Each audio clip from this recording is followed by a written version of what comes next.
So I'm very happy that now we're not continuing with the fireside chat. We're continuing with a keynote, and Lisa is going to give a keynote. And Lisa has written a book, or Lisa is co-founder of Folk Days, a social fashion label, and she has written a book called "Starting a Revolution: What We Can Learn from Female Entrepreneurs." Diversity is a big theme, and we are totally underrepresented with female entrepreneurs, and I think we can learn a lot from them. It's a fascinating book. Lisa is self-described also an activist, and I would say a little bit a rebel as well. And in our realm, we would also call her a pirate. So I'm extremly happy and excited to hear from Lisa now. A keynote with a Q&A afterwards. Please ask or type all your questions into Slido, and I will moderate the Q&A. Lisa Jaspers from Folk Days.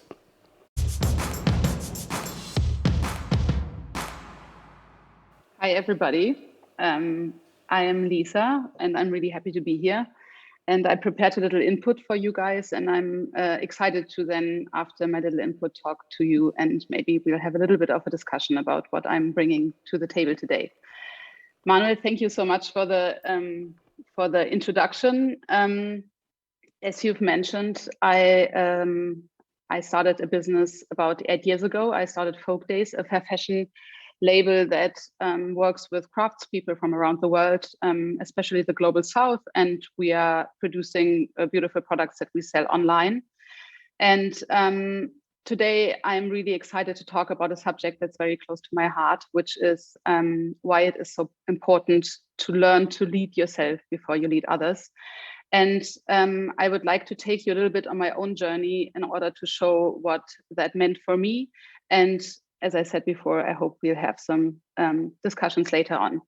So when I started off my own business, I had actually worked as an employee before, and I had bosses that were not especially terrible, but also not super great. So when I started Folk Days, I was very kind of excited and ambitious to create a company where I wanted to have a business culture that felt really kind of holistic, where I could feel like myself, where I would have fun, where all my employees would have fun, and where I would be the best version of a boss I could be. And I guess I was a bit naive because I thought, you know, I'm nice and I'm empathic, so how hard can it be to be a good boss? So I started working, and you know, everything went along, and we were successful. We grew. I started having my first employees.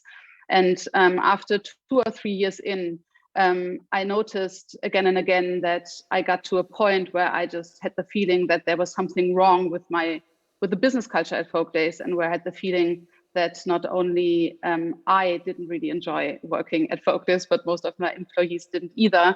And I was very, very unhappy and very lost at that moment.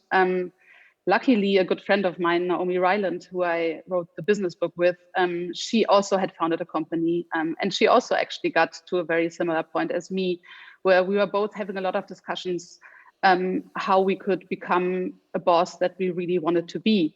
And as you do as an entrepreneur, if you don't know what to do, you talk to other entrepreneurs and try to get advice from them. And that's what we did. We talked to other entrepreneurs. We asked them, you know, how do you do it? Like, what does it mean for you to be a good boss?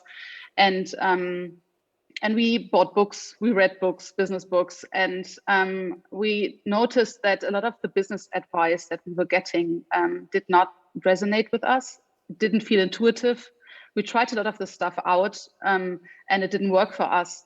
And we felt like there was a very big lack of diversity in terms of leadership advice or you know, leadership models that actually felt intuitive to us. So we decided to go out and talk to female entrepreneurs to find out if there were other advice that we didn't come across yet. And we actually managed to find a couple of really inspiring female entrepreneurs from very, very different fields. Some of them are in AI, some, you know, one of them started a shoe company, one has a little think tank. So very different range of entrepreneurs. But for us, what they told us about how they were perceiving leadership in their own companies was so inspirational that we decided to write a book about this. And I guess one of the most important learnings for us in this process of writing this book, and actually the answer to the question that we asked in every single interview when we said, what would you have done differently if you would get the chance to start a business again, was the answer, I would invest a lot more time in getting to know myself. And that was really something that made us think. And the reason why all the women that we talked to said that was they said that their businesses or our businesses are an extension of ourselves. So the way we are with ourselves, we feel with ourselves, is actually very much defining how we interact with others. And by not knowing yourself, usually we fall into patterns that we just learned from others. And that had exactly happened to Naomi and me. We actually, by starting our own businesses and not having any other role models, we basically just fell into the pattern of being bosses that we learned in our own lives before. Like we imitated what bosses looked like for us and what we learned bosses do in certain situations. So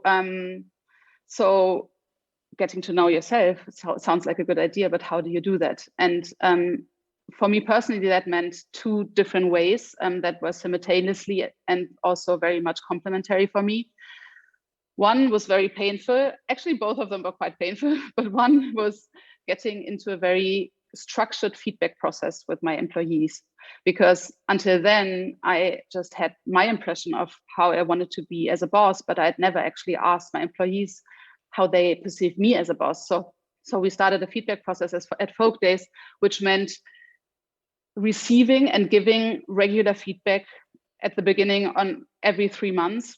I would sit together with every employee I work with, and I would sit down and listen to them and have them tell me what they think about how I'm doing my job and what I could do better. And to be honest, at the beginning, there was a lot of negative feedback, and I realized kind of very surprised that a lot of the feedback I received was very similar to the feedback I would have given my own bosses in my former life. So that was very astonishing to me.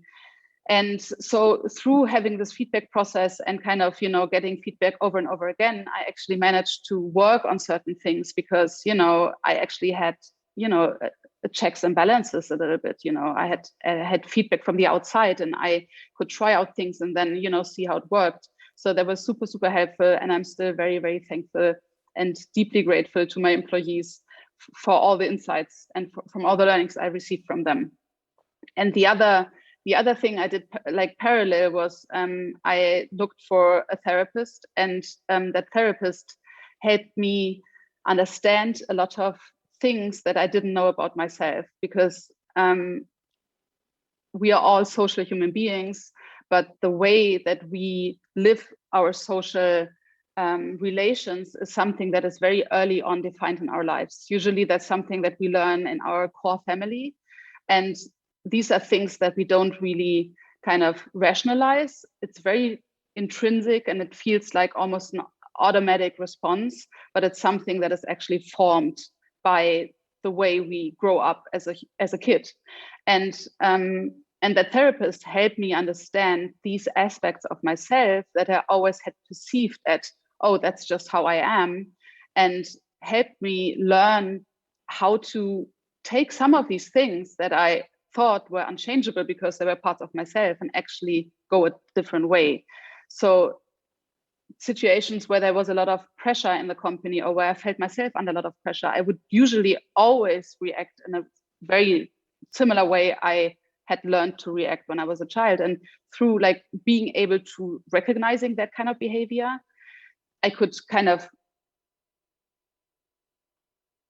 happened again. But I'd say right now I'm at a point where I sometimes feel that it comes, and then I can, actually rest and like just reflect and then actually decide to actively do something different. So both of these kind of tools or methods or whatever you might call it helped me very much understanding of who I am, and also understand what are actually patterns that I learned through my business context, through my work before Folk Days, also at at Folk Days, through the world, how, you know, leadership is perceived, but also what elements in myself I actually brought to the table and things that I could actively change. So I would love to share three key learnings for me that I'm still trying to actively reflect every single day and also actively unlearn, that are very deep inside of me, but I think I'm managing better and better to deal with them. So 3 things I try to actively unlearn every single day. The first one is that the belief that hard work is good work. I know a lot of entrepreneurs, and I have to say, most of us, we have this very strong notion that if we don't go beyond our own boundaries all the time, that if we don't go, as we call it more positively, the extra steps, that we are not good entrepreneurs. That creates a situation where a lot of us are under a lot of pressure, where we are not very healthy, where there's not a lot of work-life balance, where we are not very relaxed. And I think that is a situation that has a very strong impact on every single company. And by actively unlearning this, I'm trying to every day create a situation where I'm not pressuring myself, but where I'm trying to go to a place where I can be good to myself. Because I've noticed that only if I create a work environment where I can be good to myself, I can also create a work environment where I can be good to others and where others can be good to themselves, where there's not a problem of burnout, where there's not a problem of people getting sick because, you know, they work too much and the pressure is just too high. So yeah, actually, I still have situations where I want to thank my team and text them and say, you know, guys, thanks so much for your hard work. And I still have to, you know, kind of hold myself back and be like, okay, is it really hard work I want to thank them for? Or is it good work? Is it work that they find fulfilling, that they enjoy, and so on and so forth? So, you know, I think this kind of notion of hard work being good work is something that is so, you know, very deep inside of us. The second notion that I'm trying to actively unlearn every single day is that it is important to assert pressure that asserting pressure leads to better outcomes. And I think, I don't know, I mean, there's so much psychological research by now that external pressure doesn't create a situation where we actually create better results, but still it's something that seems so intrinsically in the work ethic and in the culture of so many companies I know. And I always had the problem that if I felt a lot of pressure myself, I would just pass it on to my employees. And that created a situation where we didn't have a very healthy company culture. So by recognizing myself that asserting pressure is not something I want to do to myself or to others, and that my goal is, as an entrepreneur, to create a work environment where people are rested, where they're happy, where they feel that there's trust in them, where they feel encouraged, where they feel good about themselves, and where they feel like they can be free, and where they can make mistakes, and where they can learn. That is the kind of work environment I want to create, because I know that all my employees, they come every single day with so much internal kind of motivation and so much intrinsic motivation that I want to create a space where they can live that, and where not the pressure that I kind of assert from them from the outside makes them crumble. And the third kind of, yeah, I guess mantra or rule or whatever that I'm trying to actively unlearn every single day, and I think maybe that's something that is also very close to my heart because I suffered through that a lot, is the assumption that in a workplace you need professional distance. And for myself, I can say as much, I think feeling that kind of professional distance as an employee always made me feel like I couldn't be myself, that there wasn't a place for healthy, stable relationships in a workplace, because the relationships at work differently from the ones I knew from my private life. And that made me pretty miserable, and also made me feel like I couldn't be myself at work.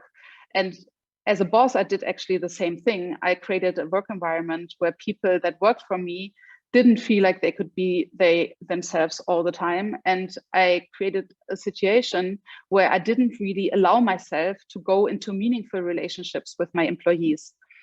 And I did that because I had this notion in my head that if, you know, things go bad, then I might have to be, you know, really kind of hard with them, and that it wouldn't be possible if I would be too close to them. But through working through this kind of notion, I'm now at a point where I can say,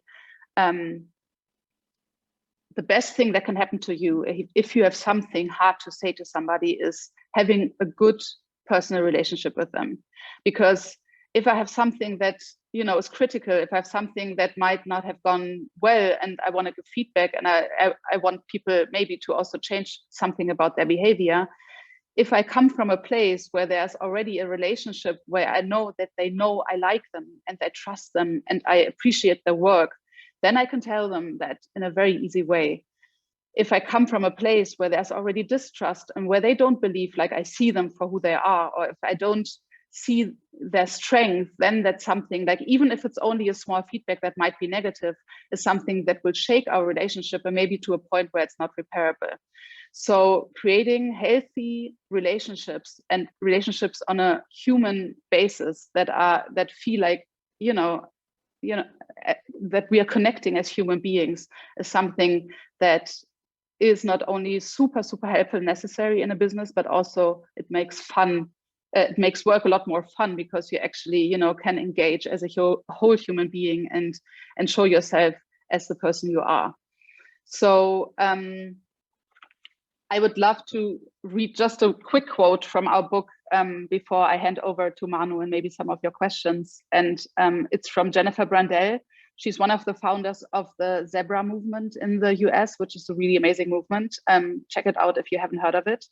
And she said something very smart when we interviewed her about leadership. She said, at the end of the day, everything that we build is a product of our own experience and our degree of sophistication about our own self-awareness of our shortcomings and our gifts. The leaders that I look up to are the ones who tend to be more self-aware. I can only be as good as I am in understanding myself. The quality of your relationship with yourself reflects the quality of your relationship with the people you're working with. And to end my little input, yeah, she's amazing and I'm very happy to be here.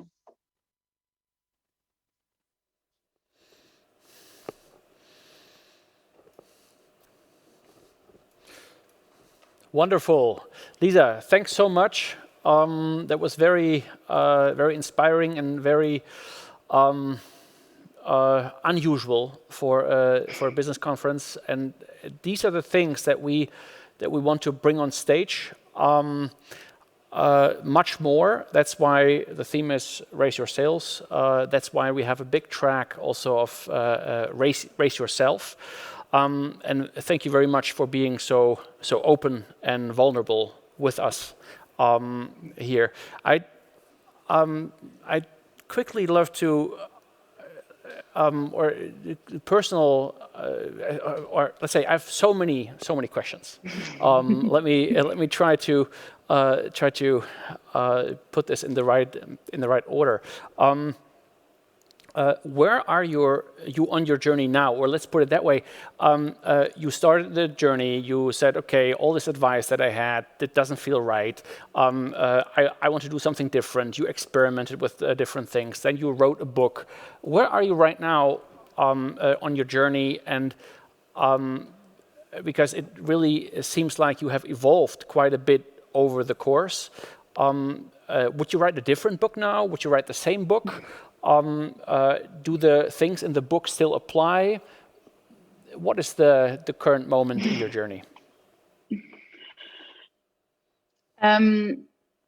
Actually, Naomi and I are writing another book already, but it's this time it's not going to be a business book. And I actually read through that chapter. I mean, there's actually a chapter in our book that's called How to Lead Yourself Before You Lead Others. And I read through it before I prepared for today. And I think a lot of the stuff we wrote in there, I would still, you know, kind of sign up for 100%.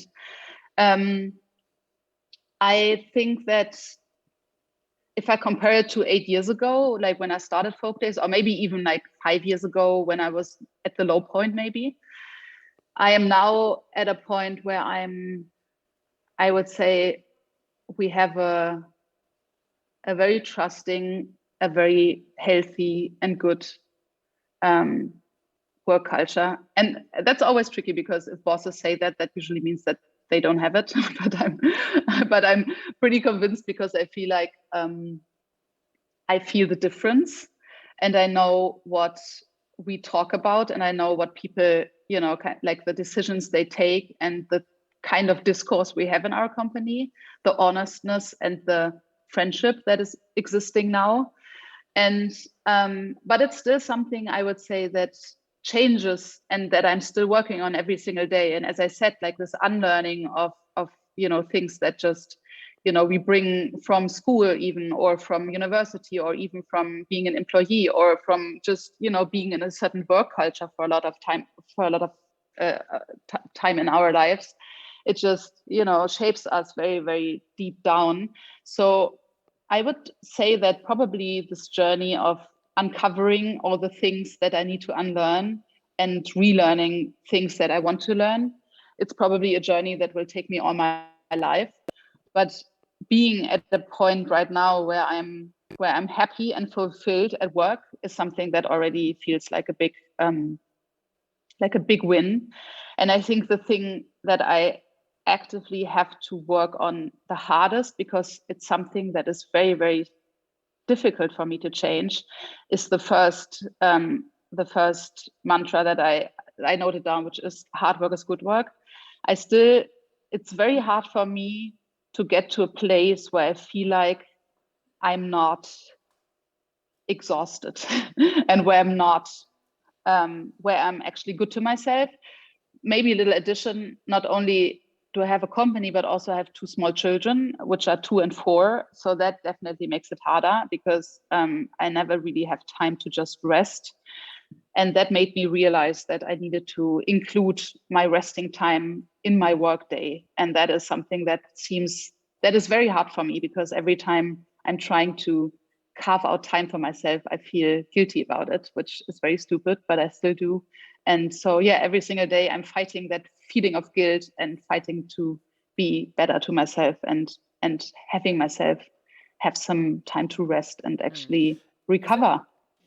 I went on YouTube and watched a few of your talks and some podcasts, and you also had this notion there where you said, okay, I got up one day and I didn't, Sunday evening or Monday morning, whatever it was, it felt really, that just didn't feel right.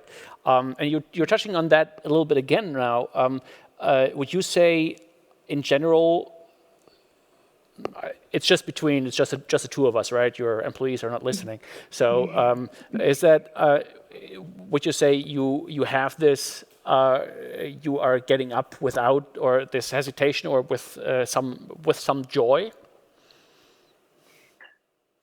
Yes. Are you looking forward to your work? Let's put it that way. Sorry? Yeah. Are you looking forward to your work every day? I'm very much looking forward to work every day. I think if I would have a little more time to rest, I could even enjoy it more. But I would say that 95% of what I'm doing every single day is stuff I love very much and that I enjoy very much. And can I quickly? Why is that? So I'm looking for the secret ingredient.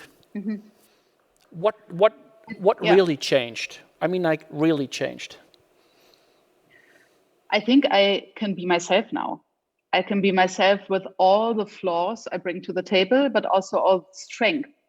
And that is something I always felt very strange about talking about myself and saying that I'm good in things. I also felt really bad about saying, that I'm bad at things, because I felt like, I can't show any weaknesses, but feeling like I'm enough. There are certain things I'm really good in, and there are also certain things I'm not good at all in, and I can ask for help. I think that's something, like, just being enough with who I am, and being okay with who I am. And that doesn't mean that I'm not working on certain things, but that means that I'm okay with who I am, and then I can start working on things. That doesn't mean that not being perfect makes me feel that I'm not worth a lot. So feel like, we call it, like in our book, we make the differentiation between ego and confidence.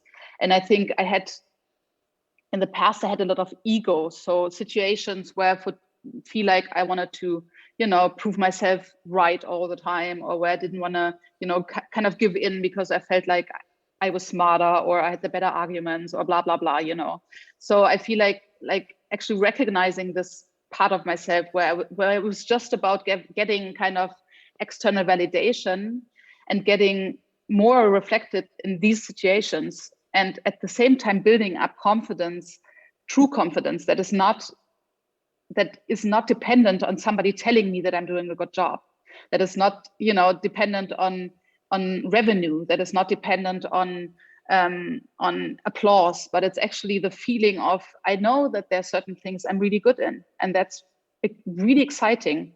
I think this kind of confidence, and then living that, like living the things I'm good in, and also being open and say, okay, can you help me, in certain aspects, because I need help here. I'm not like, this is not something I'm good in. I think this combination makes me happy. I think that's a perfect lead up to my next question, maybe also my last one. The definition of success. We have spoken today about various topics, culture, etc., and also on the last fireside chat, rethinking ownership, and especially in the startup culture, we have a lot. This success is defined by how fast you are growing and how big you are growing, your last valuation, all these things, or maybe how rich you are, the car you drive, whatever. To me, the way you approach business seems to me you have a very different definition of success. What would your definition of success be?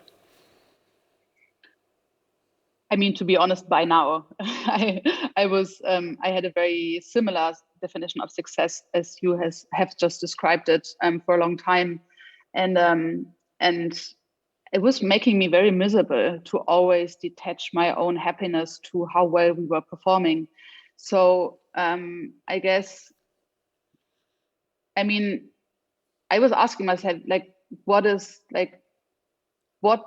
what would feel like success to me, like only me, like what would be the most success I can achieve for myself? And I got to a point where I said, that means that I'm happy every day, and I said, as I said before, I mean, of course there are also ups and downs, but that I'm happy and excited to go to work, and that I enjoy being there, and that I like my employees a lot, and that I love to hang out with them and work with them and create stuff. And the interesting thing is, when I dared to define my success in that way, create a place where I can be happy and others can be happy, the other success came, kind of at the same time, which is, looking back, kind of crazy, because, this is like a fairy tale story, but it felt like the moment I stopped pushing for the one-dimensional success, and I actually started engaging in a success that made me happy, I could just be more open and look at other options and other things, and solve solutions in our business model that seemed unsolvable for me, because I just was always staying in the box. And yeah, so I feel like it's not either or, but I think if we manage to create a work environment where people can be happy, and that is human-centered and people-centered, I do truly believe that success, and I don't necessarily mean monetary, I just mean that you as a company have the feeling that you're doing a good job, will come eventually. Lisa, time is up. Unfortunately, we have to stop here. I'll close with a few sound bits here from the audience. You sound like someone who definitely found out what's important in life and work. Kudos. I'm really loving the personal touch in this talk. Yeah, thank you to especially you for opening up. Thanks so much. This is so important. Resting time is usually really something we just ignore. We should prioritize it more. Lisa, thanks so much. Thanks for coming on. Thanks for sharing this very personal view. I can highly recommend the book. Check it out. And yeah, Lisa, thanks so much for everything that you are doing and for being with us. Thank you. Thanks for the invitation and have fun. Thanks.